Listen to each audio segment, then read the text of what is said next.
Dear friends, मैं आपकी educator Swati पाठक। हम आज इकोनॉमिक्स फाउंडेशंस एंड मॉडल को कंटिन्यू करेंगे, जिसके अंतर्गत कल हमने स्कार्सिटी एंड ट्रेड ऑफ को जाना था और उसमें mixed economy, productive efficiency, allocative efficiency, dynamic efficiency, voluntary exchange और इक्विटी को जाना। आज हम इकोनॉमिक मॉडल्स के बारे में पढ़ेंगे।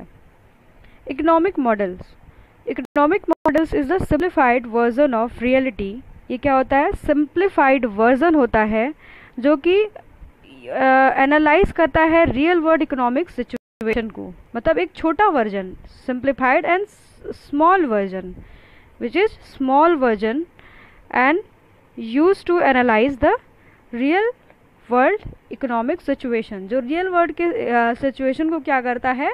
एनालाइज करता है। और ये क्या होता है? थ्योरेटिकल कंस्ट्रक्ट होता है। जो क्योंकि मॉडल है तो यानी ये थ्योरेटिकल कंस्ट्रक्ट होगा, रिप्रेजेंटिंग इकोनॉमिक प्रोसेस। और ये जब क्योंकि इकोनॉमिक मॉडल है तो यानी ये इकोनॉमिक प्रोसेस को भी दर्शाएगा। Set of variables and set of logical qualitative relationship between them. जो भी इसमें वेरिएबल यूज होंगे उसमें क्या होगा? एक लॉजिकल और क्वांटिटेटिव, मतलब नंबर्स में एक उसका रिलेशनशिप भी शो किया जाता है।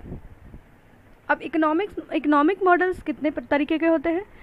Visual model, mathematical model, empirical model and simulation model. पहला कौन सा मॉडल है? विजुअल। ठीक। दूसरा है आपका मैथमेटिकल।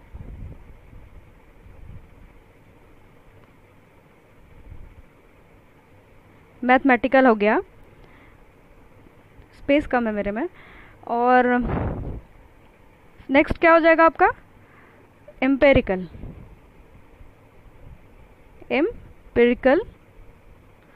और फोर्थ वन इज सिमुलेशन। ठीक, SIMULATION मॉडल। ठीक। अब इसका एग्जाम्पल है PPC यानी production possibility curve and business cycle. इसका एक एग्जाम्पल है। अब नेक्स्ट स्लाइड देखेंगे।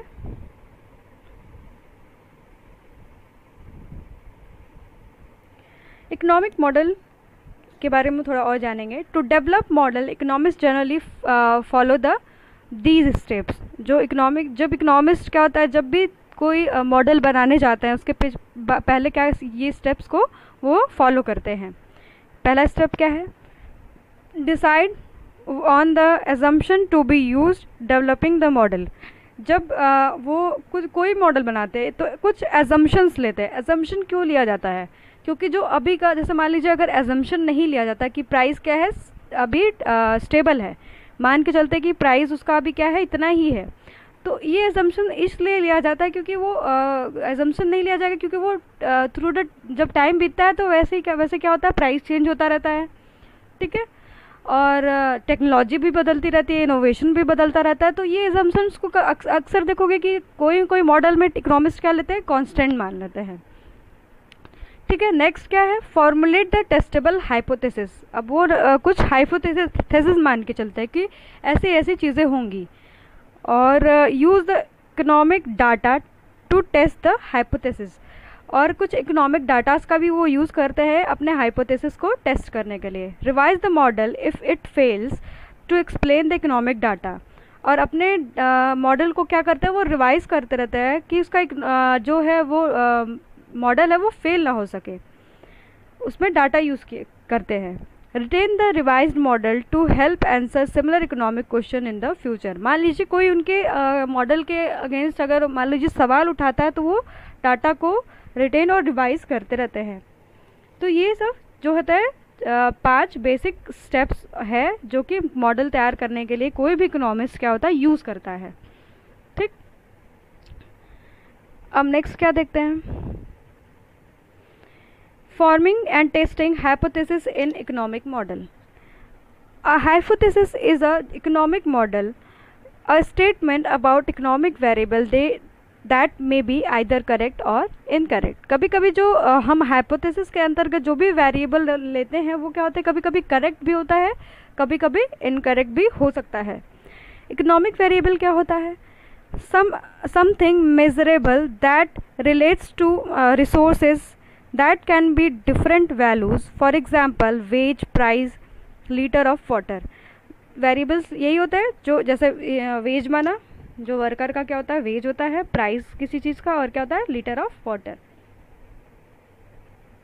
जो रिसोर्स से रिलेट करता है, यानी वेरिएबल क्या होता है, वो रिसोर्स से क्या होता है, रिलेट करता है, and can have different values, और सबकी अपनी अपनी वैल्यूज़ होती है। जैसे वाटर किस में मेज़र किया जाएगा, लीटर्स में मेज़र किया जाएगा। और तो ये क्या होता है, डिफरेंट होता है। और जब भी किसी, जैसे मान लीजिए कोई भी चीज़ हम खरीदने जाते हैं मार्केट से, तो वो क्या होता है, उसको हम प्राइस में ही खरीदते हैं। हम किसी, जो कोई काम करके जाता है तो हम उसको क्या देते हैं, वेज देते हैं। तो ये सब क्या है, इकोनॉमिक वेरिएबल्स हैं। In testing hypothesis, economics distinguish between correlation and causality. और जब भी हाइपोथेसिस को टेस्ट करते हैं तो कैजुअलिटी और कोरिलेशन के बीच में वो डिफरेंस देखते हैं। अब हम जानेंगे नॉर्मेटिव एंड पॉजिटिव एनालिसिस क्या होता है। Positive analysis concern with what क्या है उस पर, ये मोस्टली फैक्ट बेस्ड होता है। जो पॉजिटिव एनालिसिस होता है वो क्या होता है, फैक्ट बेस्ड होता है। इट कांट बी प्रूव्ड, उसको किया जा सकता। Involves a value free statement that can be tested by using the facts. अब इसको जब मतलब यूज़ किया जाएगा, वो कब यूज़ किया जाएगा, जब इसका वैल्यू फ्री स्टेटमेंट होगा और यूजिंग फैक्ट्स को यूज़ करेगा। नेक्स्ट क्या है, normative analysis. Normative analysis concern with what ought to be, क्या होना चाहिए, व्हाट शुड बी, क्या होना चाहिए, उसको हम लोग क्या बोलते हैं, normative analysis. Involves making value judgement which can not be tested. जो ऊपर वाला है उसको क्या किया जा सकता है, टेस्ट किया जा सकता है, पर नीचे वालों को क्या किया जाता है, टेस्ट नहीं किया जा सकता है। Normative focus on the value of economic fairness और व्हाट इकोनॉमिक शुड बी। जैसे मान लीजिए हम इकोनॉमिक के पर्सपेक्टिव में देखेंगे तो जो नॉर्मेटिव जो होगा वो क्या होगा, देखेगा कि इकोनॉमी क्या है, फेयरनेस, और व्हाट इकोनॉमी शुड बी, हमारे क्या इकोनॉमी होना चाहिए वो चीज़ देखेगा। पॉजिटिव अगर देखा जाए, पॉजिटिव पर्सपेक्टिव में इकोनॉमिक्स को देखा जाए तो describe explain various economic phenomena, और ये क्या करेगा, डिस्क्राइब करेगा, मतलब डिस्क्रिप्शन देगा। और नॉर्मेटिव क्या करेगा, वो आपको फैक्ट्स को बताएगा। और जो कभी कभी जो पॉलिसीज़ बनती है, मान लीजिए इकोनॉमिक पॉलिसीज़ जो बनती हैं वो दोनों पर्सपेक्टिव को यूज़ कर